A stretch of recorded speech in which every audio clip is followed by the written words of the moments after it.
तसं पाहायला गेलं तर माझं वय एवढं जास्त नव्हतं, पण मला इतकं असहाय्य कधीही वाटलं नव्हतं. माझ्यासमोर ती सुंदर मुलगी उभी होती.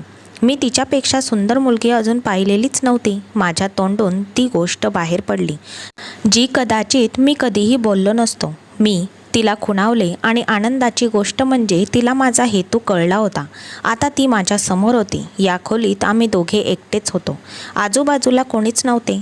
हे सगळं सहज घडलं असं नाही, त्यामागे खूप वेळ गेला. मला खूप दिवसांपासून हे हवे होते. होय, आज ती माझ्या समोर होती आणि आम्ही या खोलीत एकटेच होतो. पण मला का कळत नाही, मला तिच्या डोळ्यात अश्रू दिसत होते. जणू काही तिला काही बोलायचे होते, पण तिला ते सांगता येत नव्हते. मग मी तिच्या अश्रूंकडे दुर्लक्ष केले, कारण मला त्या क्षणी इतर कशाचाही विचार करायचा नव्हता. मी तिला विचारले, अशी का उभी आहेस? तर ती म्हणाली, मला माहीत आहे मला काय करायचे आहे. आणि तिने तिच्या साडीचा पल्लू काढताच माझ्या तोंडून किंचाळ्या निघू लागल्या आणि मी मागे वळून पाहू नये म्हणून तिथून पळ काढला. कारण ती मुलगी खरं तर माझे नाव मनीष आहे. मी तर सुरुवातीपासूनच खूप देखणा आणि तरुण होतो, पण माझे नशीब फार खराब होते. आम्ही खूप गरीब होतो. 2 वेळच्या जेवणासाठी आमच्या घरात पैसे नव्हते. मला 4 लहान बहिणी होत्या. आम्ही गावात राहत होतो. गावात आमचे स्वतःचे घरही होते, पण खायला प्यायला काहीही नव्हते. पप्पा जगातून गेले. सर्व काही माझ्या खांद्यावर पडले आणि आता सर्व काही माझ्यासाठी खूप कठीण झाले होते. गावात काम करायचो, पण त्यातून काही होत नव्हते. एके दिवशी माझा मित्र मला म्हणाला, तू शहरात का जात नाहीस? तुझ्यासारख्या लोकांना तिथे खूप कामं मिळतात. तुला कष्ट करण्याची सवय आहे. तू तिथे उपाशी मरणार नाहीस. मी म्हणालो, मला तिथेही कष्ट करावे लागले तर मी इथेच करतो. हे तरुण बहिणींचे घर आहे, त्यांना मी एकटे कसे सोडू? तर माझा मित्र म्हणाला, तुझ्या बहिणींना गावात काहीही होणार नाही.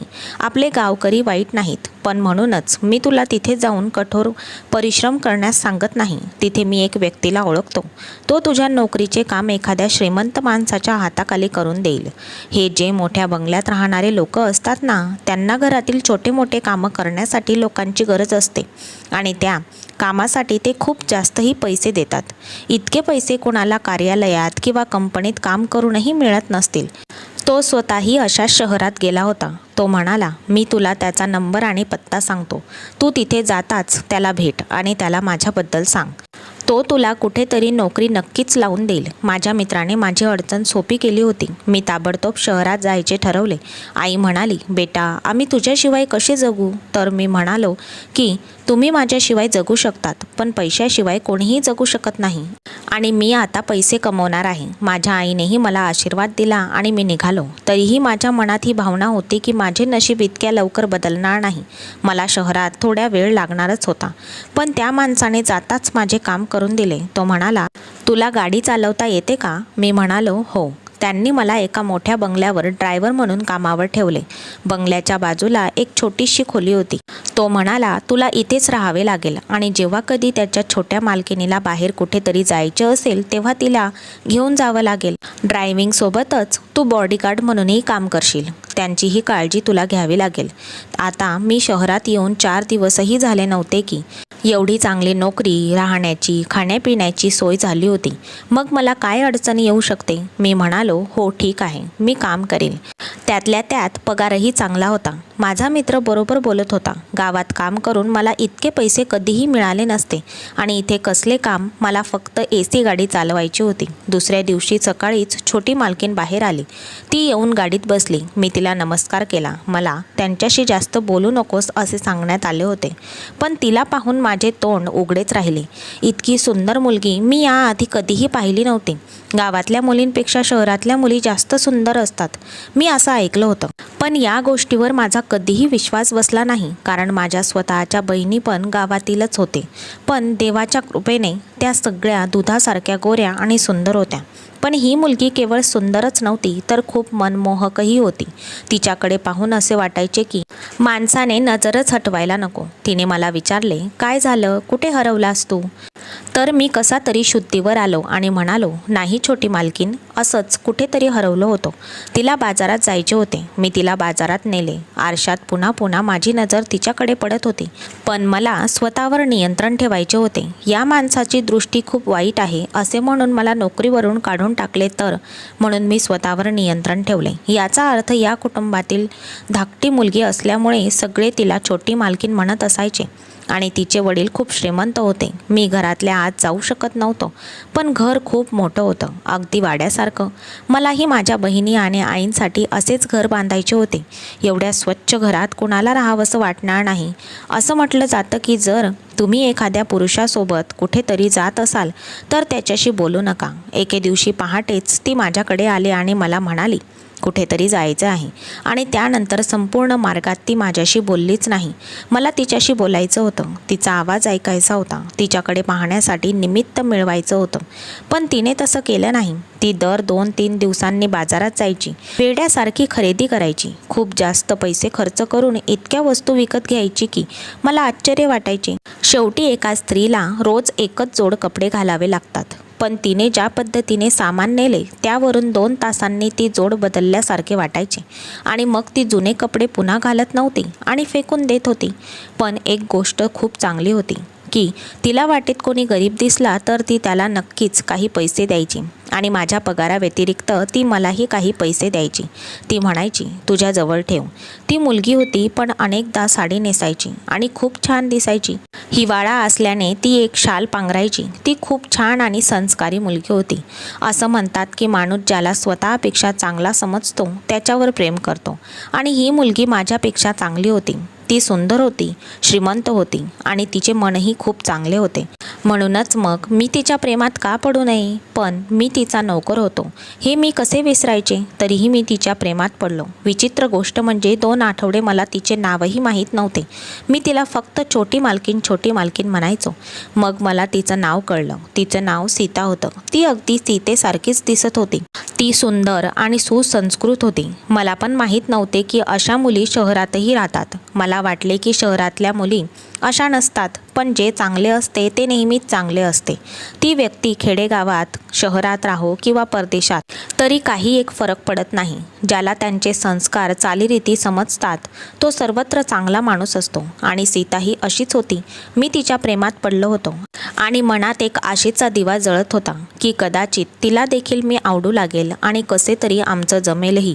खूप विचित्र गोष्ट होती, पण हे प्रेम आहे ना, ते असेच असते. ती कुठे आणि मी कुठे, पण तरीही माझे मन म्हणायचे की माझे प्रेम खरे असेल तर मी तिला मिळवू शकतो. पण एके दिवशी मला माझी ही आशा ही धुळीस मिळाली, जेव्हा मला कळले की ती आधीच विवाहित आहे. ती या घरातील मुलगी नसून या घराची सून आहे. हे ऐकून मला आश्चर्य वाटले. मला वाटले की हे शक्यच नाही. पण घरात काम करणाऱ्या माळीने सांगितले की सीताचे लग्न होऊन 2 वर्ष झाले आहेत. तिचे लग्न अगदी लहान वयातच झाले होते. तिने कधीही केसात सिंदूर लावला नाही, तर गळ्यात मंगळसूत्र घातले होते. मी तिच्या मानेकडे कधीही पाहिले नाही. माझा कोणताही वाईट हेतू नव्हता, म्हणूनच मी कधीही लक्ष दिले नाही आणि म्हणूनच ती गप्प राहायची. नाहीतर त्यांचं वय असं नव्हतं. कुणी केवळ विवाहित स्त्रीच अशी शांत राहू शकते. नाहीतर तारुण्यात खूप आग असते, खूप गोंधळ असतो. तरुणाई स्वतःवर नियंत्रण ठेवू शकत नाही. तसे सांगायचे तर ती सुद्धा तरुण होती.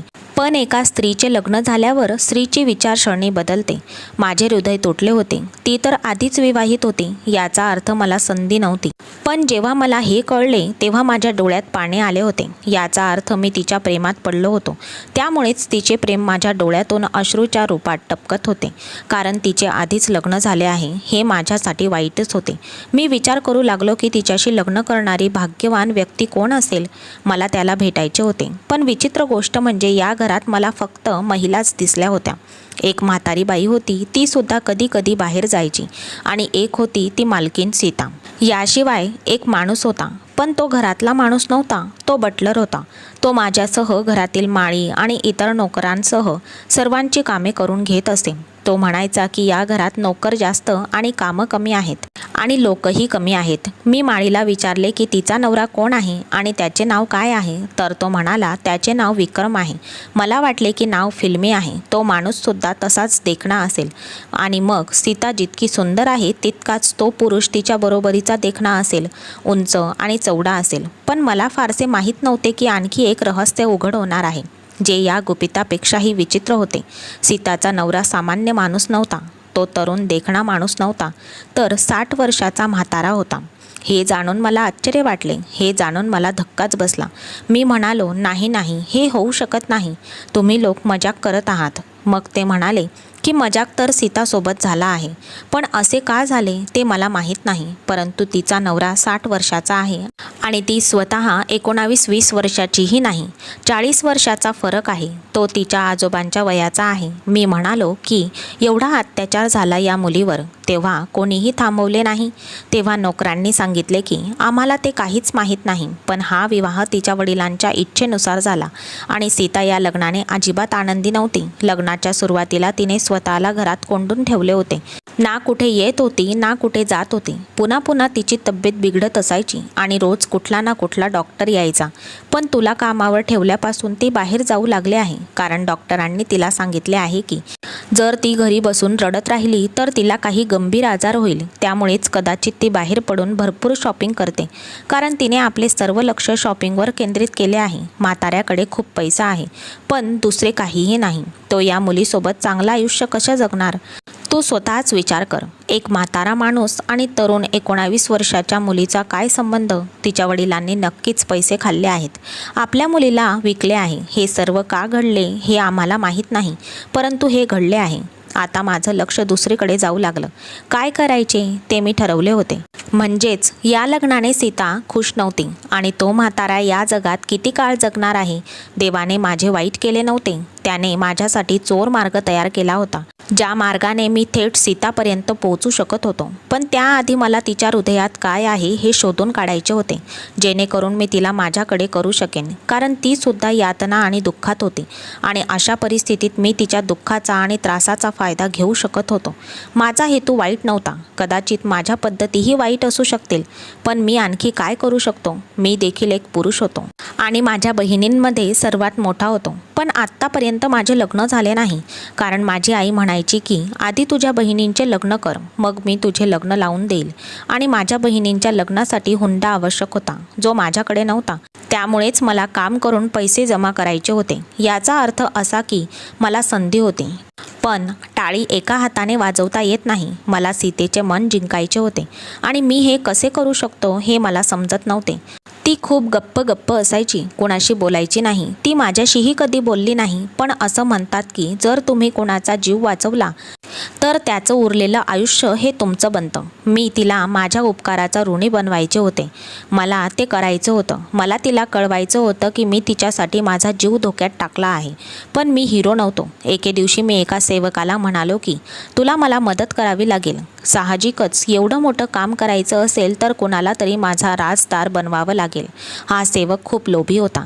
तो थोड्या पैशांसाठी माझं कोणतंही काम करायला तयार झाला असता. मी त्याला म्हणालो की सीता बाहेर लॉनमध्ये चहा पीत बसेल तेव्हा मी तिथे काहीतरी बहाणा करून येईल आणि मी तिथे पोहोचताच तू चहा घेऊन ये आणि मॅडमच्या अंगावर टाकण्याचा प्रयत्न कर. मी त्यांना वाचवीन. तुला फक्त चहा पाडण्याचं नाटक करायचं आहे. तो म्हणाला, ठीक आहे. मी मागितलेले पैसे तुम्ही दिले तर मी ते करायला तयार आहे. दुसरीकडे मी पूर्वीपेक्षा जास्त पैसे पाठवत असल्यामुळे गावातल्या आई आणि बहिणी खुश होत्या. पण त्यांना हे माहीत नव्हते की माझ्या मनात काय चालले आहे. पण माझ्या आईला सीतेसारखी सून मिळाल्याचा खूप आनंद झाला असता. मी अजून माझ्या बहिणीचे लग्न केले नव्हते, पण एकदा माझे लग्न सीतेशी झाले असते तर माझे सर्व दुःख आणि वेदना तिच्याही बनल्या असत्या आणि त्या दूर करण्यासाठी तिने काहीही केले असते. कारण पत्नीचे तिच्या पतीवर प्रेम असते. ती त्याला दुःखात कधीही पाहू शकत नाही आणि जर तिला माहीत असते की फक्त थोड्या पैशांनी माझा प्रश्न सुटू शकतो तर तिने मला पैसे का दिले नसते आणि हा म्हातारा कितीतरी दिवस जगला असता. मी या म्हाताऱ्याबद्दल असेही ऐकले होते की त्याने सीतावर हातही उचलला आणि तिला खूप दुखवलेही आहे. तिला अशा वातावरणात ठेवले जाते जिथे तो तिच्यावर संशय घेतो आणि तिचे म्हणणे ऐकत नाही. आपल्या पहिल्या पत्नीशी गुप्तपणे बोलतो आणि सीताला अश्लील व्यक्ती म्हणतो. किती क्रूर माणूस आहे तो. एकीकडे ती तरुण मुलगी एका म्हाताऱ्यासोबत राहत होती आणि वरती तो असंही बोलायचा. आत्तापर्यंत मी त्याला दुरूनच पाहिलं होतं. एवढा श्रीमंत माणूस त्याच्या घरात काम करणाऱ्या एका सामान्य ड्रायव्हरशी कसा बोलणार? मी त्याला दुरूनच नमस्कार केला आणि त्याने त्याचा हात हलवला होता. त्याला पाहून असे वाटायचे की तो कसा उभा आहे माहीत नाही. तो कधीही खाली पडेल आणि मरेल असं वाटायचं. अशा माणसावर सीताच काय तर इतर कोणीही सुखी असू शकत नाही. जगात कोणती शेवटची असहाय्य स्त्री असती तरी तिने सुद्धा अशा पुरुषाशी लग्न केले नसते. पण सीतेने हे सर्व का केले? शेवटी तिच्यामध्ये काय कमी होती? संध्याकाळ झाली तेव्हा ती नेहमीप्रमाणे बाहेर लॉनमध्ये बसली होती आणि चहाची ऑर्डर दिली होती. याशिवाय ती एक पुस्तकही वाचत होती. मी नोकराला खून केली आणि बहाणा करून तिच्याकडे आलो. मी म्हणालो की तुम्ही उद्या सोडण्याबद्दल बोलत होत्या. केव्हा सोडायचे आहे तुम्हाला? मी बोलायला सुरुवातच केली होती की तेवढ्यात नोकर तिच्या अंगावर चहा पाडणारच होता. तेवढ्यात मी माझा हात पुढे केला आणि गरमागरम चहा माझ्या हातावर पडल्यामुळे माझा हात भाजला गेला. मलाही काही होणार नाही असे तो म्हणाला होता. तो काय बोलला हे मला माहीत नाही. त्याने गरम चहा का घेतला असेल? तेव्हा मला खूप त्रास होत होता, पण मी काहीही बोललो नाही. एवढं तर मी तिच्यासाठी सहन करूच शकत होतो. तिलाही आश्चर्य वाटले. काही चहा तिच्या अंगावरही पडला, पण तिला काहीच झाले नाही. आज मी तिच्याकडे नीट बघितले. ती खूप छान कपडे घालायची. ती साडीचं ब्लाऊज अशा प्रकारे घालायचे की तिच्या शरीराचा कोणताही भाग दिसत नव्हता. याचा अर्थ ती सुंदर आणि सभ्य दोन्हीही होती. मी किती सुंदर आहे हे तिला कुणाला दाखवायचे नव्हते. असो, चांगल्या मुली असेच कपडे घालतात. ती म्हणाली, तुला हात पुढे करायची काय गरज होती? चहा माझ्या अंगावर पडला असता तर पडला असता. आता तुझा हात जळला आहे, मग तू गाडी कशी चालवणार? मी म्हणालो, छोटी मालकीन, काही झाले नाही. मी एकदम ठीक आहे. आम्ही पुरुष आहोत, आमचे हात पोहोचू शकतात, त्यामुळे मला काहीही झाले नाही. परंतु तुमच्यावर चहा सांडला असता तर तुमचा नाजूक हात भाजला असता. मलाही काही झाले नसते असे ती म्हणाली. ती काय बोलली ते मला समजले नाही, पण मी काय बोलतोय हे तिला अजिबात कळले नाही आणि नाहीही माझा एहसास तिला कळला. नंतर तिला वाटेल की या माणसाने माझ्यावर चहा सांडू दिला नाही, माझा जीव वाचवला. पण मला वाटत नाही की ही चांगली कल्पना होती. तिचं मन जिंकण्यासाठी काहीतरी मोठं करणं गरजेचं होतं. पण मी काय करू? दिवसभर रात्रीही मी विचार करत राहिलो. होय, पण मला काहीच समजले नाही. मग मला वाटलं की या प्रकरणाची सुरुवात सरळ पद्धतीने करावी. एके दिवशी रात्री तिचा आवाज ऐकला. ती मोठ्या सरांची भांडत होती असे वाटले. होय, असे लग्न झाले तर भांडणी होतातच. हे काही प्रेमविवाह नव्हते की ते एकमेकांना सहन करू शकतील. अशा लग्नामध्ये लोक बळजबरीने एकत्र राहतात. ते काय बोलत आहेत हे मला समजले नाही. त्यांची खोली बहुधा आत होती आणि मागच्या बाजूला होती, पण आवाजावरून असं वाटत होतं की कुठल्या तरी मोठ्या मुद्द्यावरून भांडण चालू होतं आणि आवाज बहुतेक सीताचाच येत होता. तो म्हातारा जोरात ओरडण्या इतपतही त्याच्यात जीव नव्हता. मी गावातल्या माझ्या एका मित्राला हे सगळं सांगितलं. त्याने मला विचारलं की तू पण वेडा आहेस? तिच्या मागे का फिरतोयस? ती कमजोर आहे आणि ती एक तरुण आणि सुंदर आहे. ती मुलगी आहे. तू फक्त गरज आहे तितकेच दाणे टाक आणि मग बघ ती कशी पक्षासारखी तुझ्या मिठीत येते आणि तुझ्यापासून कधीही दूर जाणार नाही. तू गरीब आहेस, पण तुझा चेहरा आम्हा सर्वांपेक्षा तू एकदम हिरो वाटतो. तू आमच्या गावातील सर्वात सुंदर मुलगा आहेस. मग तू तुझ्या सौंदर्याचा वापर कर. तो बरोबर होता. असं म्हणतात की कधी कधी वास्तव विचित्र असतं, पण ते विचित्र असो वा नसो, वास्तव हे वास्तव असतंच. तिच्याशी बोलावं असं वाटलं. एके दिवशी आम्ही कुठेतरी जात होतो. आज हवामान देखील खूप छान होतं. मी पण एक छान गाणं लावलं. पूर्वी जेव्हा मी गाणं लावायचो तेव्हा ती म्हणायची की ते बंद कर, पण आज तिने तसं केलं नाही. मी आरशात पाहिलं तर तिच्या चेहऱ्यावर हसू आलेलं होतं. याचा अर्थ तिचा मूड चांगला होता. मी हळूच म्हणालो, मालकीन, एक महत्त्वाचं बोलायचं होतं. काल रात्री तुमचं तुमच्या नवऱ्याशी भांडण होत होतं. मला माहीत आहे तुमच्यात काय चाललंय. घरच्या नोकरांनी सगळं सांगितलं. तुमच्या वडिलांनी त्यांच्या इच्छेनुसार तुमचे लग्न केले. तुमची पर्वा केली नाही. मला सर्व काही कळले. मला आश्चर्य वाटले की तीही माझे ऐकत होती. ती काहीच उत्तर देत नव्हती. नाहीतर मला वाटले की तिला आधीच राग येईल. तिने तसे केले नाही. म्हणजे मी जे बोललो त्याचे तिला वाईट वाटत नव्हते. मी म्हणालो की मला माहीत आहे की एखाद्या स्त्रीच्या काय गरजा असतात. तो आनंद तुमचा नवरा तुम्हाला देऊ शकत नाही. तो आनंद मी देऊ शकतो तुम्हाला. तुम्हाला माझ्या दिशेने एक पाऊल टाकावे लागेल. मी हे सर्व इतक्या सहजतेने बोललो यावर माझा विश्वासच बसत नव्हता. मग ही काही छोटी गोष्ट नव्हती. आता ती एकदम गप्प राहिली होती आणि मला तिची शांतता खूप आवडली होती. लांब वाटत होतं. तिने काहीतरी बोलायला हवं होतं. आम्ही वाटेने जात होतो आणि वाट संपणारच होती. ती उठून गेली असती तर मुद्दा इथेच संपला असता. तिने काहीतरी बोलायला हवं होतं. विचित्र गोष्ट म्हणजे ती अजूनही शांत होती, कोणतेही उत्तर देत नव्हती. तिला जायचं तिथे ती गेली. मी बाहेरच तिची वाट पाहत राहिलो. त्यानंतरही परतताना ती गप्पच राहिली. मी तिला पुन्हा विचारलं की मी एवढी मोठी गोष्ट बोलून गेलो, तुमच्या शांततेला मी काय समजू?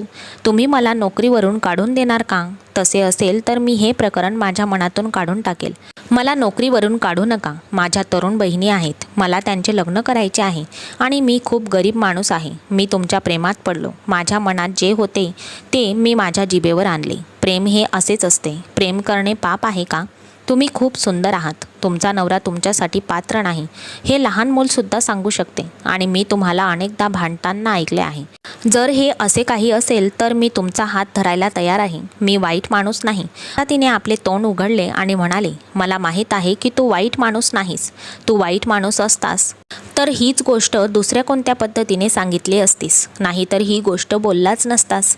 ती जे काही बोलत होती ते एखाद्या समजदार व्यक्तीप्रमाणे बोलत होती. समजदार तर ती होतीच, पण ती तिच्या वयापेक्षा मोठी असल्यासारखी बोलत होती. माझ्या मित्राने मला सांगितले होते की ती तुझ्या मिठीत विरघळून जाईल, पण हे अजून झाले नव्हते. मला वाटले की कदाचित असे होणारही नाही. मग तिने स्वतःच एक विचित्र गोष्ट केली आणि गाडीतून उतरून निघून गेली. ती म्हणाली की तू उद्या रात्री माझ्या खोलीत ये.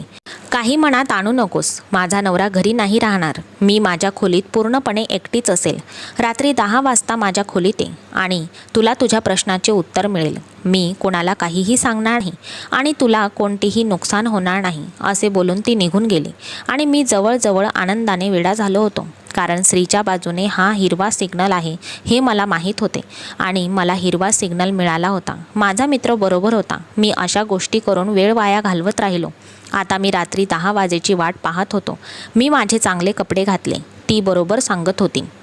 तिचा नवरा संध्याकाळीच कुठेतरी निघून गेला आणि आता मी दुसऱ्या दिवशी परत येईल असे सांगून गेला होता किंवा नाहीही येणार. ती घरात एकटीच होती. काही वेळाने तिच्या दोन्ही मोलकरणीही रजेवर गेल्या. जेव्हा मी त्यांना विचारले, तुम्ही कुठे चालल्या, तर त्या म्हणाल्या की छोट्या बेगमने 2 दिवस सुट्टी दिली आहे. मी आनंदी झालो की प्रत्येकाला ती रजा देत होती. याचा अर्थ मी जे विचार करत होतो तेच होते. याचा अर्थ तिलाही मी आवडत होतो आणि का नाही आवडणार? शेवटी माझ्यात कमी तरी काय होती? मी खूप आनंदी होतो. कधी गाणे म्हणायचो तर कधी इकडे तिकडे भटकायचो आणि 10 वाजेची वाट पाहत होतो. आज तर मी जेवलोसुद्धा नव्हतो. माझं पोट आनंदानेच भरलं होतं. माझ्या आईचाही फोन आला आणि मी बोलता बोलता तिला म्हणालो की मी लवकरच तुझ्यासाठी एक सुंदर सून आणणार आहे. पण आई थोडी काळजीत पडली, कारण तिला तिच्या मुलींच्या लग्नाची काळजी होती. मग तुझ्या बहिणींचे काय होईल? मी म्हणालो, फक्त समजून घे की तुझी ही सून आपल्यासाठी सोन्यांची अंडी देणारी कोंबडी आहे. ती येताच बहिणींचे लग्नही होईल. माझी आई पण खुश झाली आणि वेळ होताच मी घराच्या आत गेलो. घरात कोणीच नव्हते. रस्ता मोकळा होता. मी सरळ तिच्या खोलीत गेलो. तिच्या खोलीचा दरवाजा उघडाच होता. आतून प्रकाशाची झलक दिसत होती, म्हणजे ती आत होती. मी आत गेलो आणि ती समोर उभी होती. मी म्हणालो, मी आलो आहे. तुझे आयुष्य सुखी करायला मी आलो आहे. तुझ्यासोबत खूप वाईट झालं आहे. तुझं लग्न एका वाईट माणसाशी झालं आहे, पण आज नंतर सगळं ठीक होईल. आपण दोघे एक दुसऱ्याचे होऊ. मी पुढे जाऊ लागलो तेव्हा तिने मला हात वारा करून थांबवले आणि तिच्या चेहऱ्यावर असे काही नव्हते की ती रागावली आहे. ती म्हणाली की आधी मला बघ तर मी कशी आहे. मी म्हणालो की मी तुला पाहूनच तर इथे आलो आहे. मी माझ्या आयुष्यात तुझ्यापेक्षा सुंदर मुलगी पाहिली नाही. मी पुढे चालू लागलो की अचानक तिने आपल्या साडीचा पदर खाली पाडला. मला माझ्या पायाखालून जमीन सरकल्यासारखं वाटलं. मला तिथून पळून जावंसं वाटत होतं. मी पळण्याच्या आधीच तिने साडीचा पदर मागे घेतला आणि मला थांबवलं. तिच्या डोळ्यात अश्रू तरळले होते आणि माझा आवाज दडपायला लागला होता. मी म्हणालो, हे तुझ्यासोबत काय झाले आहे? त्या माणसाने इतकं वाईट केलं तुझ्यासोबत? त्याने असं का केलं? माझी जीभ थिरकायला लागली. मी म्हणालो, त्याने तुझं काय केलं आहे? त्या माणसाने तुझं इतकं वाईट का केलं? तिचे संपूर्ण शरीर भाजले होते, म्हणूनच ती असे कपडे घालायची आणि त्या दिवशी ती म्हणत होती की माझ्या अंगावर गरम चहा जरी पडला असता तरी मला काहीच झाले नसते, कारण त्याहूनही जास्त तिने त्रास सहन केला होता. ते स्पष्ट दिसत होते. ती म्हणाली, नाही, त्या म्हाताऱ्याने काहीही केले नाही. तो माझा नवरा आहे. त्याने माझ्याशी लग्न केले आहे आणि आजपर्यंत हे कोणाला सांगितलेही नाही. पण आजपर्यंत त्याने मला हातही लावला नाही. मी माझे आयुष्य त्याची बायको म्हणून जगत आहे. मी स्वतःसोबत जे काही केले त्यानंतर माझ्याशी कोणीही लग्न करणार नव्हते, कारण मी आत्महत्या करण्याचा प्रयत्न केला होता. त्याने माझा जीव वाचवला आणि मला त्याची पत्नी आणि या घराची मालकीण बनवून ठेवले. पण हा समाज खूप वाईट आहे. जेव्हा तो पाहतो की एखाद्या वृद्धाने एका तरुण मुलीशी लग्न केले आहे, तेव्हा हा विचार करतो की कदाचित हा माणूस वाईट आहे. परंतु त्याने मला खूप मदत केली आहे आणि त्या दिवशी आम्ही भांडत होतो, कारण मी पुन्हा आत्महत्या करण्याचा प्रयत्न करत होती. तू मला सांग, तू मला स्वीकारायला तयार आहेस का? मला काय बोलावे तेच कळेना. मी अवाक झालो होतो. माझं बोलणं आता बंद झालं होतं. हे पाहून ती हसायला लागली आणि ती म्हणाली की सगळेच माझ्या नवऱ्यासारखे नसतात, म्हणून मी त्याला कधीही फसवू शकत नाही. जोपर्यंत तो जिवंत आहे तोपर्यंत मी त्याची बायको म्हणूनच राहीन आणि जेव्हा तो हे जग सोडून जाईल तेव्हा मी त्याची विधवा म्हणून आयुष्य जगेन. तू माझा चेहरा पाहिलास म्हणून काय आयुष्यभर माझा चेहरा बघत राहणार आहेस? काय माझ्या चेहऱ्याकडे बघत तू तुझे अख्खे आयुष्य लिहू शकतोस? मी तिच्यासमोर हात जोडून म्हणालो, मला माफ कर, माझ्यात एवढी हिंमत नाही. मी एवढा मोठा माणूस नाही. ती म्हणाली, मला माहीत आहे. मी पण तुझे आयुष्य उद्ध्वस्त करू इच्छित नाही, पण तू तुझी मर्यादा ओलांडलीस तेव्हा मला खूप वाईट वाटले. म्हणून तुला समजावे म्हणून मी हे सर्व केले. त्यानंतरही मी 4 महिने तिथेच काम करत राहिलो. पण नंतर माझ्या मनाला पटले नाही, म्हणून मी ती नोकरी सोडली. कारण मला त्या छोट्या मालकिणीसमोर नजर वर करून पाहता येत नव्हते, म्हणून ही नोकरी सोडली. मी गावी परत आलो. मी काही पैसे वाचवले होते, त्या पैशातून एक ट्रॅक्टर घेतला आणि त्यानंतर जमिनीवर काम करू लागलो. मला अजूनही सीता आठवते. मला वाटते की ती कोणत्या अवस्थेत असेल, ती काय करत असेल, पण ती बरोबर होती. मी एवढी मोठी व्यक्ती नव्हतो. तुम्हीच सांगा,